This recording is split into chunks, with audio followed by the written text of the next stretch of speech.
That's an amazing, wonderful thing when that happens. Proud about your involvement with Dick Clark, so I think it's happening right now. So, I think they'd be interested about your book. I guess you all have heard that Dick Clark passed away yesterday. Back in 1980, I had the pleasure of working with Dick. I spent 2 years writing with Bruce Solomon, Dick Clark's the first 25 years of rock and roll. And I have been doing a lot of interviews in the last 24 hours about his passing. And thank you for mentioning that. Let me just say one thing, because I think he was an important figure in just about everybody's life in one way, shape, or form. This was a man who was a great communicator. And I think rock and roll never would have been what it was had it not been for him, because he made it palatable for parents and for teachers and for ministers and for politicians. And while they were burning the Elvis records and scared about the devil in rock and roll music, here was Dick Clark in a nice suit and tie, short hair, perfectly groomed, who was bringing us rock and roll into our living rooms every single day. So our parents said, he can come in. That music then must be all right. And Dick was responsible for introducing to us and then popularizing so many great acts over the decades. Truly was amazing. If it wasn't for Dick Clark, we would never have a rock and roll music that is a music for the first time ever that doesn't belong to one generation. It's a music we're now sharing, kids, parents, and grandparents. And I think Dick single-handedly deserves credit for that. Anyway, here's to you. Great question. Thank you. Mr. Uslan, I am a teacher myself and longtime comic book reader and so forth. And I am 100% on board with you on what you had to say about comic books being literate and referring back to our mythology and so forth. I have a question for you. With students like mine, I try to get so much of this comic literature into their hands as it relates to our classwork and so forth. Students who are interested, like Orlando here, in both comic books, filmmaking, and so forth. What advice can I give to my students, or what path can I put them on to help get them into this industry that they love so much? In what capacity? Filmmaking, to start with. Filmmaking. There are so many ways to get into it. Do you want to hear about my background in film school? Yes, sir. What background in film school? I'm a history major. I got my MS in education, urban education. I got my JD in law. What film education? I have another friend who's a phenomenal producer. He started out by being a PA on sets, doing whatever they told him to do, he was there. Started out sitting in the rain by himself in the middle of nowhere on a walkie-talkie. Crawling through pipes with the special effects crew at different times. Driving people around, helping the caterers set up. Then there's film school. And developing and going in for a specific area that you eventually learn you are good at or have a passion for. There are so many ways to come in. I know directors who have been made directors because they were great writers and graduated into directing. I know others that did commercials, music videos. We are living in an era now that didn't exist a few years ago, where young people can pick up a camera and a computer and make amazing things happen. They can create their own reel, their own bio, their own fan films. And now all of a sudden, there's outlets for them.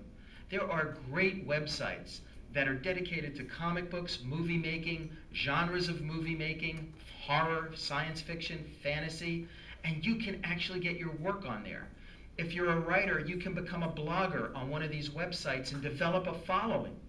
And don't think for a second that the movie studios and the agencies and the comic book companies ignore these. They're out there late night trolling these sites. So it's a chance to be discovered. There are comic book conventions now all over the United States, now really all over the world. The comic book companies go there, the creators go there, and they set aside time to look at artist portfolios, to talk to prospective writers. This is a golden age for opportunities. The economy may stink, but there are opportunities to get your foot in the door. But it has two incredible requirements for young people. Get up off your butt, sacrifice any sense of entitlement you have that the world owes you something or is going to come to you, Get off the couch. Go start knocking on doors and until your knuckles bleed. You heard my story today. That's how I did it. I don't know any other way. There's no magic. There's no golden timing outside of knocking on every door you can until one day you're knocking on the right door at the right time. If you're a young person who's willing to get up off that couch and knock on those doors without getting frustrated, you're in about a minority of 10%. So your competition's not 100% of the people out there, it's 10%. Your odds have just increased dramatically. So I think this is a great time to be doing that, to be exploring the new possibilities, to be looking at every new technology, every new platform, every new media as it's coming around the next 3 corners, and get on it. Very well said.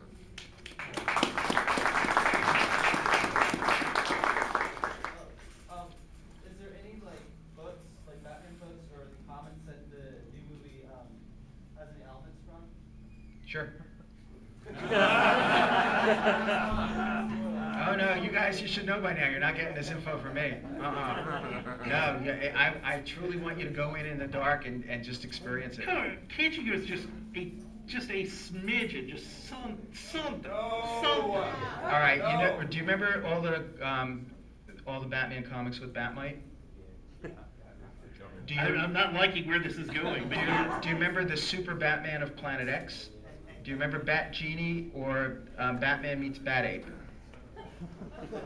Those are not involved in the game. You'll read it tomorrow at 8 Cool News. Yes. You mentioned before that you think Batman's greatest characteristic and superpower is his humanity. And I think one of the things that they've tried to do in the books here in the last couple of years is to touch on that through his son. Do you have any impressions or thoughts on Damien introducing the son and how that potentially ages the character? Here's my specific thought. Everybody likes to line up and congratulate the filmmakers. When you take everything away, look at what the comic book folks have done. For 73 years, they've brought us all back every damn Wednesday to see what's going to happen next. They've given us changes in character. Look at the extremes, the way Batman has been interpreted over the decades. They have given us twists and turns. Batman died, Batman came back. Batman's back was broken. Batman was replaced. Batman in the future.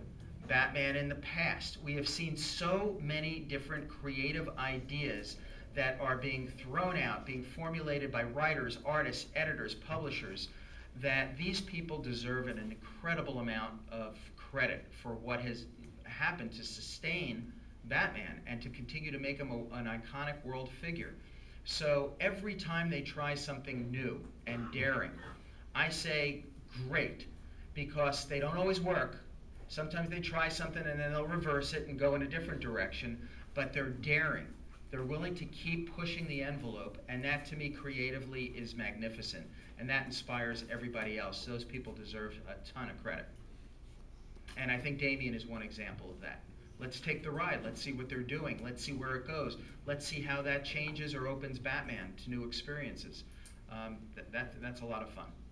Greg, do we have time for maybe 2 more questions? Well, it's like 7:05, I believe. He said he was going to sign the book. The book signed. Right, I just want to Let me let say you know. something, because we have to get into the film festival, but there is no hurry. Okay. He stays as long as he wants to stay. I know everybody's anxious to get to the book signing. How about if we have 2 more questions and then we'll call it in? Yeah, and while I'm signing your book, you can ask me stuff. I just want to give credit to the people who casted Batman's enemies in the last 2 movies. The guy who played Scarecrow couldn't top him. And my wife's not much on science fiction, but she loves the Batman series. And we bought the second one with Heath Ledger in it. And we watch it over and over again just to watch Heath Ledger. We're like, okay, I know where Batman's, it's cool that he's there, yeah, but it's a travesty that he's gone. And they won't be able to replace him because he did one hell of a job making the Joker, bringing Joker's character into the public eye and showing how demented he really was, how he's supposed to be, but you won't be able to find him. You bring up a great point. Christopher Nolan, part of his genius is his casting. He never casts the obvious, never. Think about it for a second. Who is the one and only, the most human character in the Batman movies? Commissioner Gordon. He is Batman's anchor to his humanity. He and Alfred. It truly is. The most normal guy in this crazy world of Gotham City. Well, who's playing this? The guy from Immortal Beloved? The professional? The guy who was known as the chameleon of movies, who's done some of the most insane, wacky, crazy things. He's the most playing the most human character. That's the incredible casting that he brings in. I contend that before Dark Knight opened, if I had asked every agent and executive in Hollywood to give me a list of 20 actors they thought could play the Joker, I seriously doubt Heath Ledger's name would have been on anyone's list. But Christopher Nolan saw something. He had a vision that was absolutely incredible, resulting in the performance of a lifetime. Who could be more perfect than Michael Caine to play Alfred the Butler? And when word began to leak out that Catwoman was in the movie, you'd start to hear things like, oh, well, it's got to be Angelina Jolie. She's perfect for it. And, you know, because somebody's perfect for it, that might be why they're not. And that it's going to be somebody nobody expects. And it's going to be another amazing turn. I can't wait to see what he's going to do with that. It was getting a lot of reactions like that. So I think you really hit on a part of the genius of Christopher Nolan. If I can interject just one moment, you have a great story in the book. I mean, people felt the same way about Nicholson too, right? As the Joker. Nicholson and Keaton. And that was you. You had sort of the brainstorm of Nicholson, right? All right, quick story, and this will be the last one, I promise. It was it was Memorial Weekend. Yeah, these stories are really boring, aren't they? And I gotta show you something that's in the book. Memorial Weekend 1980. I get on a bus in New York City heading back home. I get the afternoon paper, and it talks about the opening of a couple of movies, one called The Empire Strikes Back, the other a movie called The Shining. And I open the paper, and for the first time I see this incredible picture, you've all seen it before, of Jack Nicholson peeking out from behind the door. It's called the Here's Johnny shot. I'm going, this is the most maniacal picture I have ever seen in my life. This is the Joker. This is the only actor who could play the Joker. I tore the picture out of the newspaper, raced home. I got home, went to my desk. I took white out. I whited out Jack's face. I took a red pen and I did his lips. I took a magic marker and I did his hair. And I said, this is the Joker. And that's the picture that I used to show everybody to try to convince them why Jack Nicholson is the only actor who could play the Joker. Now, if you are somebody who knows me, you know I never throw out anything. So sure enough, I saved it, and it's reproduced in the book. And you'll be able to see this was my original vision for what the Joker could be back then. And that was about 9 years before the movie came out.